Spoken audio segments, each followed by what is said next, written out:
दोस्तों, welcome to my YouTube channel M competitive classes Jahanabad. जैसा कि दोस्त आपको मालूम होगा, उत्कर्ष क्लासेस कुमार गौरव सर के द्वारा जो फाउंडेशन क्लास स्टार्ट किया गया है ब्रह्मास्त्र बैच, उसी का क्लास नोट्स पैनल जो पीडीएफ प्रोवाइड करवाया जाता है सर के द्वारा, उसी का हैंड रिटन नोट्स के जरिए आप लोग को रिवीजन करवाया जाता है। आप लोग ध्यान दीजिएगा। पार्ट 1 जो आपका महत्वपूर्ण शब्दावली था उसका वीडियो अपलोड कर दिया गया है। ये सेकंड क्लास जो पढ़ाया गया सर के द्वारा सेल कोशिका, तो कोशिका के बारे में पूरी जानकारी इसमें है। सर के द्वारा 2 क्लास में पढ़ाया गया था, उसका मैंने एक वीडियो एक ही पीडीएफ में हम लोग पूरा कवर करेंगे, ठीक है। और बिल्कुल जो सर के द्वारा समझाया गया है कोशिश करेंगे उसी तरीके का समझाने का, ध्यान दीजिएगा। चलिए सबसे पहले हम लोग स्टार्ट करते हैं कोशिका के बारे में। सेल क्या है, सेल क्या है, कोशिका क्या है, तो ध्यान दीजिएगा।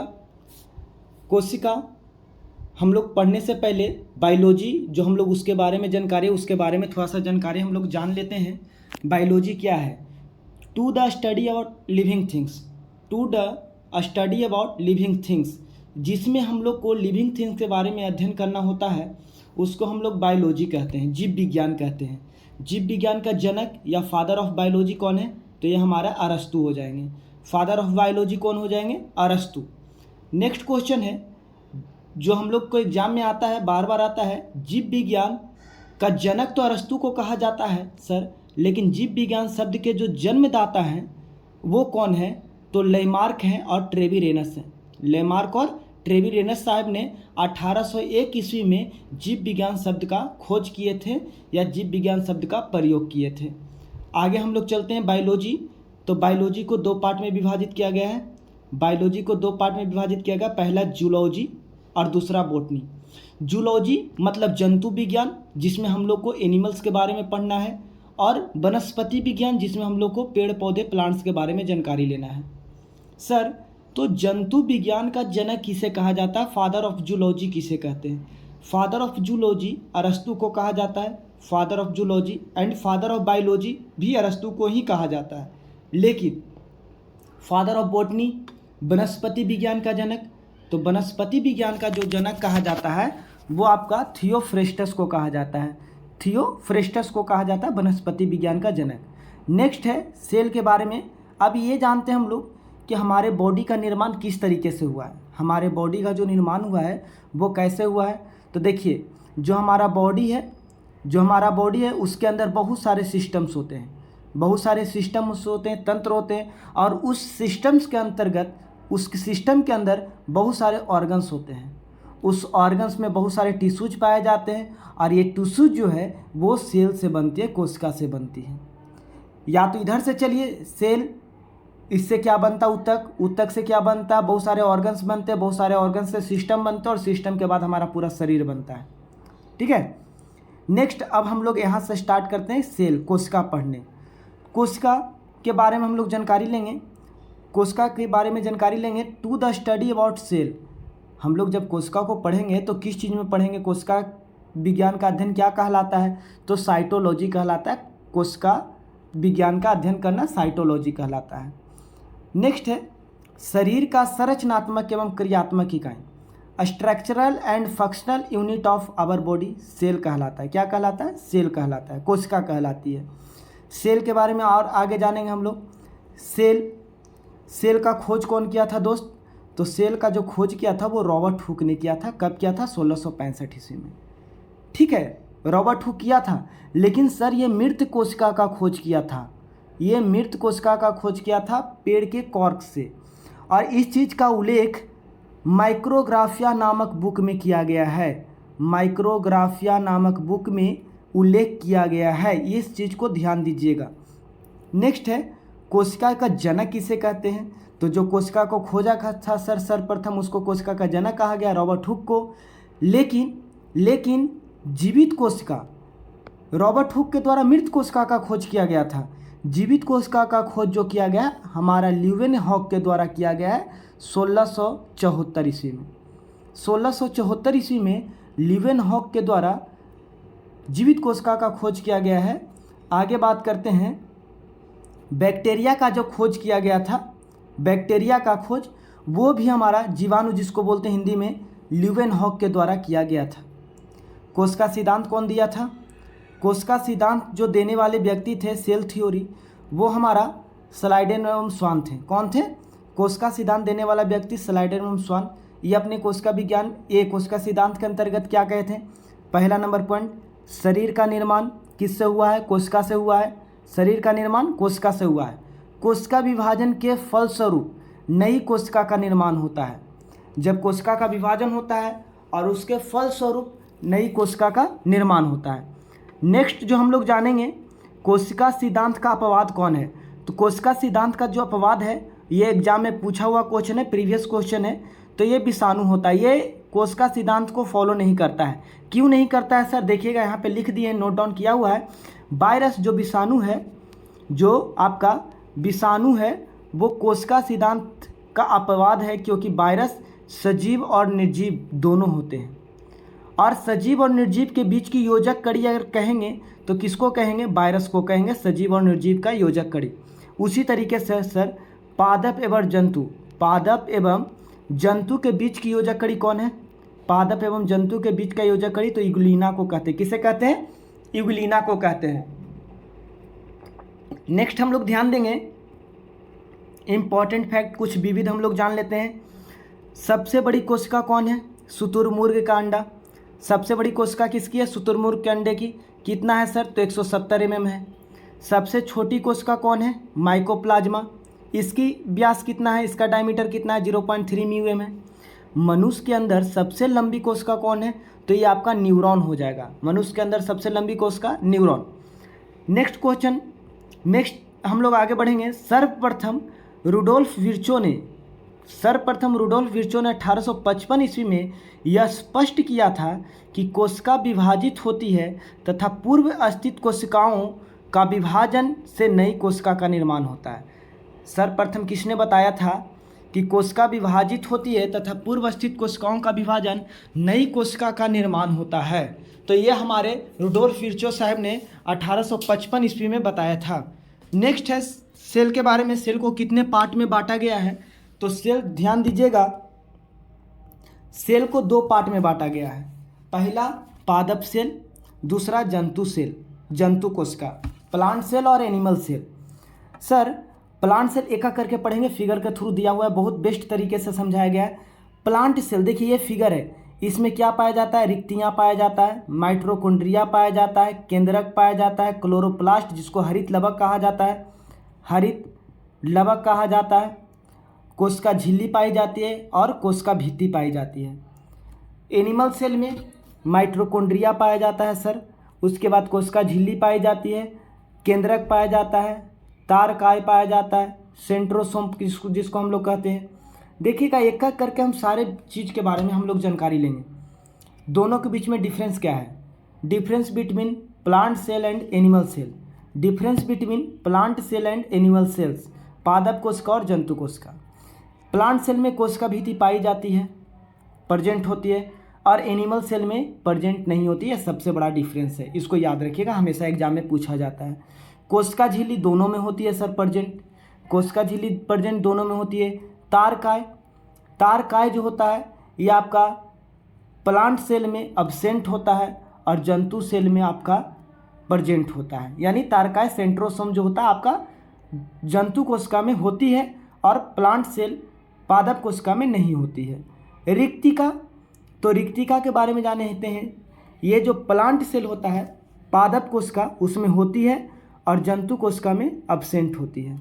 हरित लवक जिसको क्लोरोप्लास्ट कहते हैं, तो आप लोग जानते हैं कि प्लांट सेल में ही हरित लवक क्लोरोप्लास्ट पाया जाता है, जिसके कारण प्रकाश संश्लेषण होती है, खाना बनाता है, फोटोसिंथेसिस। आगे बात करते हैं कोशिका भित्ति। कोशिका भित्ति एक एक करके हम लोग सब जानेंगे। सेल वॉल केवल पादप कोशिका में पाया जाता है, मैंने अभी पीछे बताया। कोशिका भित्ति केवल पादप कोशिका में पाया जाता है, जो क्या करता है? पेड़ को सुरक्षा प्रदान करता है। पेड़ को सुरक्षा मजबूती प्रदान कौन करता है? कोशिका भित्ति।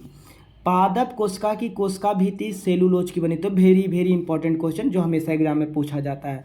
पादप कोशिका की कोशिका भित्ति सेलुलोज की बनी होती है और पृथ्वी पर पाए जाने वाला आकर्बनिक पदार्थ, सबसे अधिक आकर्बनिक पदार्थ होता है ये। एग्जाम्पल के लिए हम लोग जानेंगे कपास, ठीक है, कॉटन जिसको हम लोग बोलते हैं। सर नेक्स्ट इससे मिलता जुलता कि पादप की जो कोशिका भित्ति होती है सर सेलुलोज की बनी होती है। और एक क्वेश्चन हमेशा पूछता रहता है, एकदम प्रचलन में रहता है, फंगस कवक, कवक की कोशिका भित्ति किसकी बनी होती है? तो काइटिन की बनी होती है। किसकी? काइटिन की। आगे बात करते हैं जंतु कोशिका की। ये जो फिगर है जंतु कोशिका की है। जंतु कोशिका का देखिएगा स्ट्रक्चर, ये क्या हो गया? ये न्यूक्लियस हो गया, केंद्रक हो गया। इसके चारों तरफ जो ये है झिल्ली हो गया, कोशिका झिल्ली ये, और इसके बीच में जो ये पूरा भरा हुआ ये कोशिका द्रव होता है, साइटोप्लाज्म जिसको हम लोग कहते हैं, साइटोप्लाज्म। और ये जो बीच है अभी हम लोग बताया कि केंद्रक होता है। तो सर एक क्वेश्चन बहुत ज़्यादा एग्जाम में पूछा जाता है, वो ये पूछा जाता है कि कोशिका द्रव, क्या कोशिका द्रव और केंद्रक को मिला करके क्या बनाया जाता है या क्या बनता है? तो याद रखिएगा जीव द्रव बनता है। क्या बनता है? जीव द्रव, जिसको फोटोप्लाज्म कहते हैं, ठीक है। कोशिका द्रव और केंद्रक को मिलाकर जीव द्रव बनता है, जिसको हम लोग इंग्लिश में फोटोप्लाज्म कहते हैं। नेक्स्ट जो है, जीव द्रव को जीवन की आधारभूत इकाई कौन कहा था? तो ये हेक्सले नामक वैज्ञानिक ने कहा था जीव द्रव को जीवन की आधारभूत इकाई, ठीक है। नामकरण किसने किया था साहब? तो नामकरण, जो जीव द्रव का नामकरण किया था वो पुरकिंजे नामक व्यक्ति ने किया था। किसने किया था? पुरकिंजे नामक व्यक्ति ने। सर तो आगे अब बात करते हैं, देखिएगा ध्यान दीजिएगा, ये आपका जो दोहरी संरचना में है, ये बीच में और फिर दोहरी संरचना, ये माइटोकॉन्ड्रिया, जिसको हिंदी में सूत्रकणिका कहते हैं। क्या कहते हैं? सूत्रकणिका। सर ये जो आप जो इस तरीके से देख रहे हैं, इस तरीके से ये आपका क्या हो जाएगा? अंतःप्रद्रव जालिका। जो टेढ़ा मेढ़ा लाइन खींचा गया है इसको अंतःप्रद्रव जालिका कहते हैं, जिसको इंग्लिश में एंडोप्लाज्मिक रेटिकुलम कहा जाता है। और ये जो आप लोग इस टेढ़े मेढ़े लाइन पे जो आप लोग देख रहे हो छोटा छोटा गोला, ये जो होता है वो राइबोसोम होता है। क्या होता है? राइबोसोम। क्या होता है? राइबोसोम। और जिस प्रद्रव जालिका में राइबोसोम पाया जाएगा बाबू, उसको रफ एंडोप्लाज्मिक रेटिकुलम कहते हैं। रफ का मतलब होता है खुरदुरा, और जिसमें नहीं पाया जाएगा उसको स्मूथ एंडोप्लाज्मिक रेटिकुलम कहते हैं, मतलब चिकना। ये आपका लाइसोसोम हो गया, ये तारकाई हो गया, और ये जो हो गया वो गल्जिकाई हो गया, ये गल्जिकाई हो गया, गोल्जिका। हम लोग हर एक पॉइंट को ना एक एक करके पढ़ेंगे, सबके बारे में हम लोग जानेंगे। राइबोसोम क्या है, तारकाई क्या है, माइटोकॉन्ड्रिया क्या है, लाइसोसोम, अंतःप्रद्रव जालिका, सबके बारे में एक एक पॉइंट करके पढ़ेंगे। थोड़ा सा धैर्य रखिएगा। पॉइंट 1 देखिए, पॉइंट 1 में है माइटोकॉन्ड्रिया के बारे में हम लोग पढ़ेंगे। माइटोकॉन्ड्रिया को क्या कहते हैं सर? कोशिका का शक्ति गृह कहते हैं, power house of cell. Power house of cell किसे कहते हैं? माइटोकॉन्ड्रिया का। इसमें दोहरी झिल्ली पाई जाती है। नेक्स्ट जो क्वेश्चन है हमेशा एग्जाम में पूछता है कि दोहरी झिल्ली युक्त कोशिकांग कौन कौन है? तो एग्जाम्पल के थ्रू, ट्रिक के थ्रू हम लोग समझेंगे कौन कौन सा है। महक मतलब माँ का मतलब माइटोकॉन्ड्रिया, ये दोहरी झिल्ली पाया जाता है इसमें। हरित लवक, क्लोरोप्लास्ट और केंद्रक। माँ से माइटोकॉन्ड्रिया, हा से हरित लवक, का से केंद्रक, ये तीनों में डबल झिल्ली पाई जाती है, दोहरी संरचना पाई जाती है। अलग करते हैं सर, अब अलग अलग पढ़ते हैं। माइटोकॉन्ड्रिया को अलग कर दिया मैंने, माइटोकॉन्ड्रिया भी जो बोले हमने अलग कर दिया, माइटोकॉन्ड्रिया को अलग कर दिया। ये माइटोकॉन्ड्रिया है, और इसमें माइटोकॉन्ड्रिया के अंदर में देखिएगा जीव द्रव भरा हुआ है, और जो जीव द्रव भरा हुआ है सर उसको हम लोग मैट्रिक्स कहते हैं। क्या कहते हैं? जो कोशिका, जो माइटोकॉन्ड्रिया के अंदर जीव द्रव भरा होता है उसे मैट्रिक्स कहते हैं। माइटोकॉन्ड्रिया का खोज कौन किया था? अल्टमैन ने किया था। नामकरण कौन किया था? बेंडा। श्वसन देखिए, नोट करके हम लोग जानकारी लेंगे। रिस्पायरेशन, तो रेस्पायरेशन से ऊर्जा की प्राप्ति होती है, और रिस्पायरेशन वाली जो सिस्टम होती है जिससे ऊर्जा की प्राप्ति होती है वो माइटोकॉन्ड्रिया में होता है। किस में होता है? सूत्रकणिका माइटोकॉन्ड्रिया में। देखिएगा क्या है, समझिएगा। ग्लूकोज C6H12O6 हम लोग को किससे मिलता है? जब हम लोग रोटी खाते हैं। फिर उसके बाद ऑक्सीजन, और ये टूट जाता है माइटोकॉन्ड्रिया में, और क्या बनता है? CO2 H2O, और हम लोग को कितना ऊर्जा देता है? 36 ATP ऊर्जा देता है। सर ये कहने का मतलब क्या हो गया? तो रोटी क्या है? जटिल अणु है, और जटिल अणु से जब ये आगे हम लोग को एनर्जी देता है, जब हम लोग का पाचन होता है तो छोटे छोटे टुकड़ों में बढ़ जाता है, जिसको सरल अणु कहते हैं। और इस रिएक्शन को हम लोग कैटाबॉलिक रिएक्शन कहते हैं। जटिल से सरल यानी हम लोग कैटाबॉलिक, कैटाबॉलिक का मतलब होता है काट देना, कटना, कटना, कैट काटना, यानी जो जटिल है उसको काट करके हम लोग सरल बना दिए, उसको कैटाबॉलिक रिएक्शन कहते हैं। श्वसन कैसी रिएक्शन है? तो श्वसन कैटाबॉलिक रिएक्शन है। इसमें जटिल अणु जो है सरल अणु में टूटती है। एटीपी का फुल फॉर्म, अभी एटीपी के वर्ड का यूज हुआ था, तो एटीपी का फुल फॉर्म होता है एड्रोनिसिन ट्राइफॉस्फेट। एड्रोनेसिन ट्राइफॉस्फेट ये ऊर्जा की इकाई होती है। ऊर्जा की क्या होती है? इकाई होती है एटीपी। नेक्स्ट है प्रकाश संश्लेषण का, जो हम लोग प्रकाश संश्लेषण का हम लोग ये देखेंगे। प्रकाश संश्लेषण के बारे में 6CO2 H2O, ये सूर्य के प्रकाश में प्रकाश संश्लेषण होता है, जिसमें हरित लवक होता है, पर्ण हरित पाया जाता है, क्लोरोफिल होता है। सर जब हम लोग बैलेंस करेंगे तो C6H12O6 ग्लूकोज निकलेगा, O2 ऑक्सीजन निकलेगा, यानी यह प्रकाश संश्लेषण की क्रिया होती है। पेड़ पौधे में जो खाना बनाने की प्रक्रिया होती है ना सर, उसको प्रकाश संश्लेषण अभिक्रिया कहते हैं। और ये कैसी अभिक्रिया है? एनाबॉलिक। कैसी अभिक्रिया है? एनाबॉलिक। ठीक है ना, ध्यान में रखिएगा। और बहुत बार पूछा जाता है माइटोप्लास्ट क्या है? ये बहुत इंपॉर्टेंट क्वेश्चन है, कुछ दिन पहले आया था क्वेश्चन। माइटोप्लास्ट तो बाहर झिल्ली रहित माइटोकॉन्ड्रिया को माइटोप्लास्ट कहते हैं। बाहरी झिल्ली रहित माइटोकॉन्ड्रिया जो होती है उसको माइटोप्लास्ट कहा जाता है। लाइसोसोम किसे कहते हैं? लाइसोसोम का खोज डी दुबे नामक व्यक्ति ने किया था 1955 ईस्वी में। डी दुबे नामक व्यक्ति ने 1955 में किया था। क्षतिग्रस्त कोशिका का पाचन। अच्छा, लाइसोसोम क्या है? और इसका खोज लाइसोसोम लेडुआ, यानी ला से लाइसोसोम और डुवा से दुबे। याद करने का एक तरीका है, लेडुवा मतलब क्या होता है? ले से लाइसोसोम और डुवा से यानी दुबे। कब? 1955 में। ये क्या करता है? जो क्षतिग्रस्त कोशिका हो जाता है उसका पाचन करता है। मान लिया जाए ये कोशिका है, ये क्षतिग्रस्त हो गया, ये क्या करेगा? लाइसोसोम आ करके इसके चारों तरफ इस तरीके से बैठ जाएगा और धीरे धीरे इसको नष्ट कर देगा। और सर जब ये नष्ट होता है ना तो ये खुद भी नष्ट हो जाता है, इसीलिए इसको एटम बम भी कहा जाता है। खुद तो जाएगा, दूसरों को भी ले जाएगा, इसीलिए कोशिका का आत्मघाती सुसाइडल बैग ऑफ सेल कहते हैं। और इसे कोशिका का सफाई कर्मी भी कहा जाता है। कोशिका का सफाई कर्मी भी कहा जाता है कोशिका का। ध्यान दीजिएगा। नेक्स्ट, अब अगला जो पॉइंट था एंडोप्लाज्मिक रेटिकुलम, अंतःपरद्रव जालिका के बारे में जो हम लोग जान रहे थे। खोज कौन किया था? पोर्टर ने किया था। खोज किसने किया था? पोर्टर। देखिएगा ये ये एंडोप्लाज्मिक रेटिकुलम है। अभी मैंने बताया था ये जो तिरछा लाइन है और जिस पे गोला गोला पाया जाएगा ये कैसा हो जाएगा? ये राइबोसोम होता है। और राइबोसोम जो होता है वो उस राइबोसोम को, जिस एंडोप्लाज्मिक रेटिकुलम पे जो राइबोसोम पाया जाएगा उसको रफ एंडोप्लाज्मिक रेटिकुलम बोलते हैं, और जिस पे कुछ नहीं पाया जाएगा उसको स्मूथ बोलेंगे। तो ध्यान दीजिएगा, जिस एंडोप्लाज्मिक रेटिकुलम में राइबोसोम पाया जाता है उसको रफ खुरदुरा कहते हैं। क्या कहते हैं? खुरदुरा कहते हैं। और जिस पे नहीं पाया जाता उसको स्मूथ कहते हैं, चिकना। ठीक है, अब दोनों के बीच में डिफरेंस जान लेते हैं, स्मूथ और रफ। तो स्मूथ चिकना जो राइबोसोम, जो एंडोप्लाज्मिक रेटिकुलम, जो स्मूथ एंडोप्लाज्मिक रेटिकुलम होता है उसमें राइबोसोम नहीं पाया जाता। इस बात को ध्यान रखिएगा, वेरी इंपॉर्टेंट क्वेश्चन। और बसा बनाएगा, क्या बनाएगा वो? बसा चिकना होता भी है, स्मूथ मतलब चिकना होता है और बसा क्या होता है? चिकना होता है। इस चीज़ को याद रखिएगा। रफ रेटिकुलम एंडोप्लाज्मिक रेटिकुलम को क्या कहते हैं? इसमें राइबोसोम पाया जाता है। क्या पाया जाता है? राइबोसोम। और राइबोसोम न सर ये प्रोटीन बनाता है। क्या बनाता है? प्रोटीन बनाता है, जो हमारे शरीर के लिए बहुत ही लाभदायक होता है। नेक्स्ट जो हम लोग बात करेंगे राइबोसोम। तो राइबोसोम खोज कौन किया था? पेलैंड ने किया था। कौन किया था? पेलैंड ने किया था। एंडोप्लाज्मिक रेटिकुलम का खोज कौन किया था? पोर्टर ने किया था। राइबोसोम का खोज कौन किया? पेलैंड ने किया। इसीलिए राइबोसोम को पेलैंड कण भी कहा जाता है। क्या कहा जाता है? पेलैंड कण। और ये सबसे छोटी कोशिका होती है, सबसे छोटी कोशिका। राइबोसोम के बारे में जानेंगे तो ये झिल्ली रहित होती है। राइबोसोम को प्रोटीन का फैक्ट्री कहते हैं, कोशिका का इंजन कहा जाता है राइबोसोम को, बहुत इंपॉर्टेंट है। नेक्स्ट है गोल्जी काय, गोल्जी बॉडी जिसको कहते हैं, गोल्जी काय।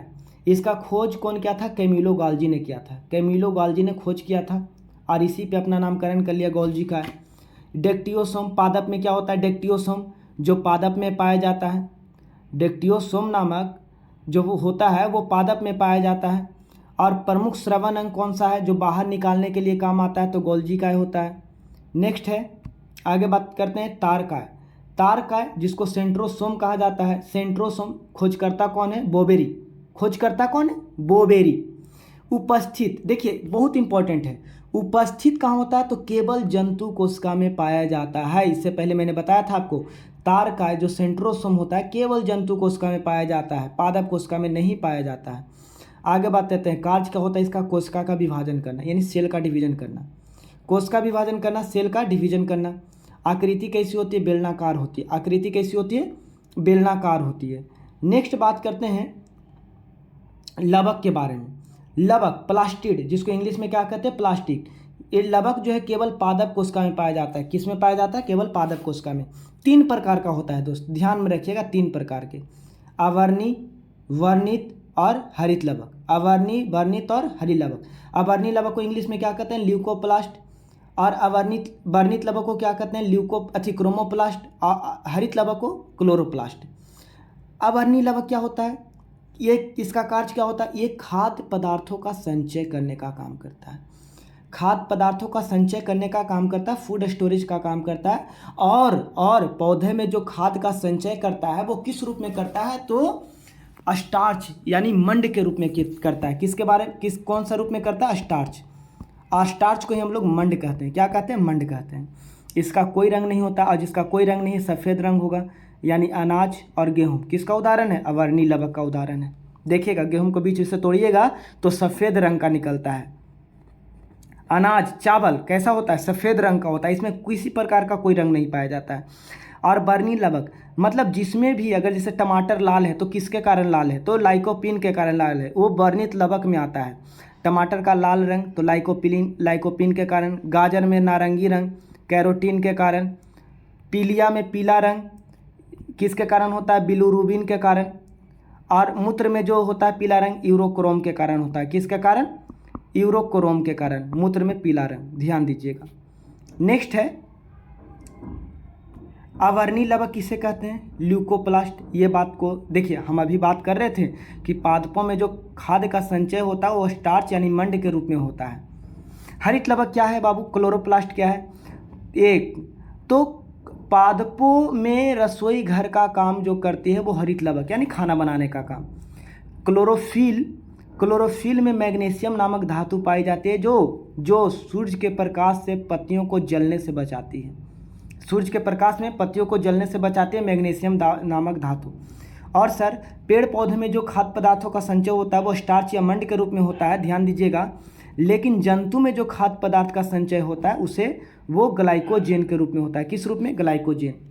प्रकाश संश्लेषण का सूत्र देखिएगा, C6CO2 + H2O, C6H12O6 और O2।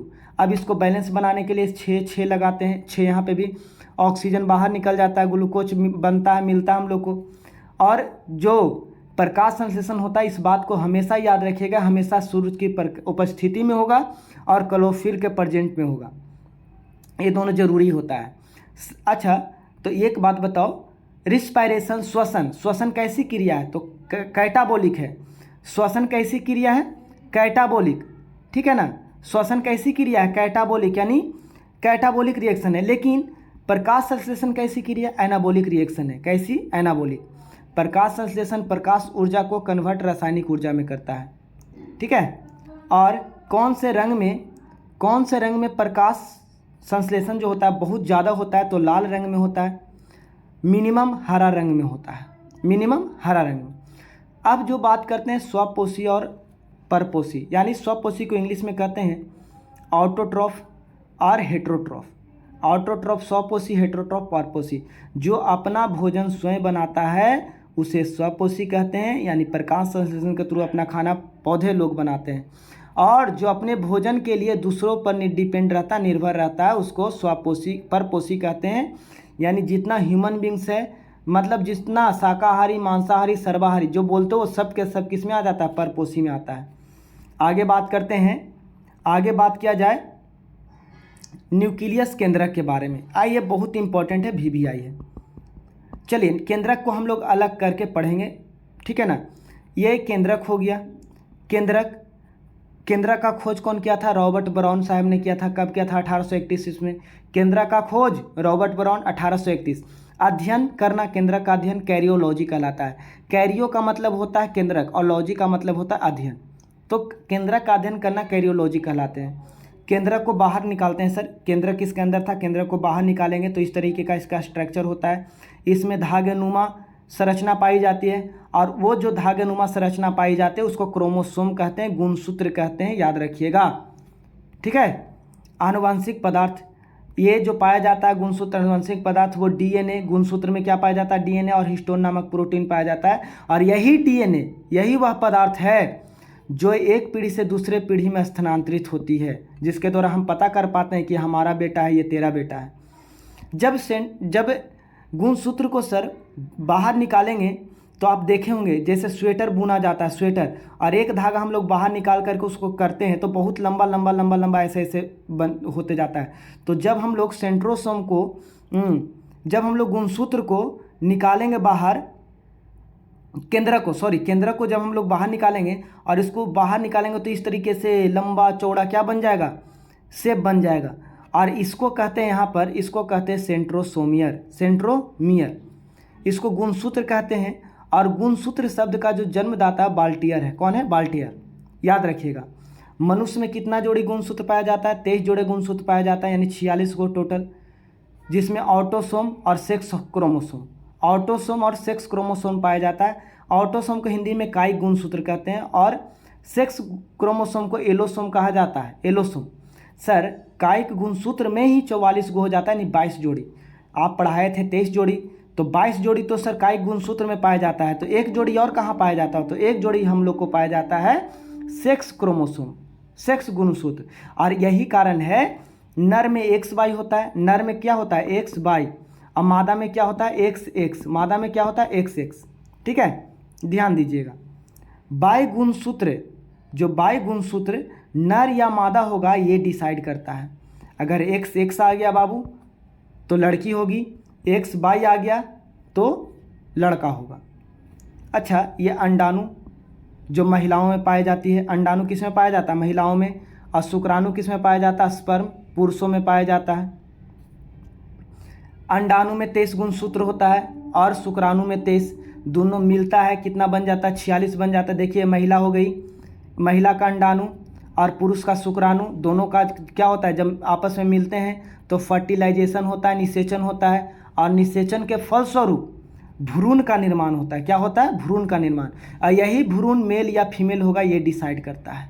इस चीज़ को ध्यान में रखिएगा। ठीक है, आगे बात करते हैं। चलिए हम लोग ध्यान दीजिएगा, आज इतना ही। ठीक है, उसके बाद जो नेक्स्ट पढ़ाया जाएगा सर के द्वारा पोषण, वो नेक्स्ट वीडियो में हम आप लोग को अवेलेबल करा देंगे। और शेयर कीजिएगा दोस्त, जितना दोस्तों के बीच में हो, व्हाट्सएप ग्रुप हो, जितना भी पढ़ाई से रिलेटेड जितना भी ग्रुप है उसमें शेयर कीजिएगा। वीडियो अगर पसंद आए तो लाइक कीजिएगा, सब्सक्राइब कीजिएगा। Thank you for watching.